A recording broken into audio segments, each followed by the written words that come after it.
One of the best चटनी की अगर बात की जाए ना रमज़ानुल मुबारक में, तो ये चटनी किसी से कम नहीं है। इमली और खजूर की खट्टी मीठी चटनी की ऐसी आसान और मज़ेदार रेसिपी आज आपके साथ शेयर कर रही हूँ। इस चटनी को बनाने के लिए 1 पाव इमली ली और गर्म पानी में इसे भिगो दी है।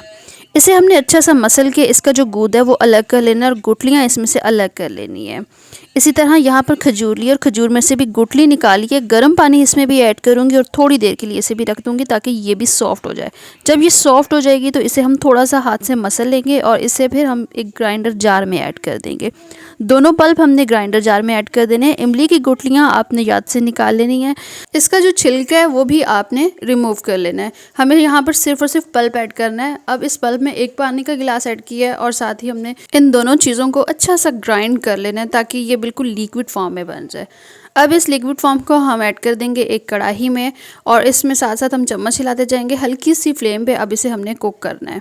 जब इसमें बॉयल आना शुरू हो जाएगा तो इसमें हम शक्कर ऐड करेंगे। आपने यहाँ पर शक्कर तकरीबन 1 कप ऐड कर देनी है। अगर आपके पास गुड़ है तो गुड़ ऐड कर लें, शक्कर है तो दोनों में से कोई भी चीज़ आप ऐड कर सकते हैं।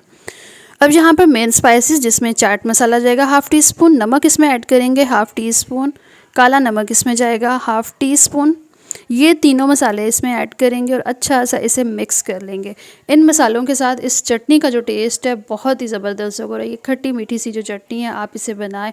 10 मिनट तक आपने इस चटनी को बनाना है। जब ये बिल्कुल लिक्विड फॉर्म से इस कंसिस्टेंसी में आ जाएगी तो यहाँ पर आपने फिर चूल्हे से उतार के ठंडा करना है और इसे किसी भी एयर टाइट जार में रख के आप इसे फ्रीज़ कर सकते हैं 1 से 1.5 महीने के लिए।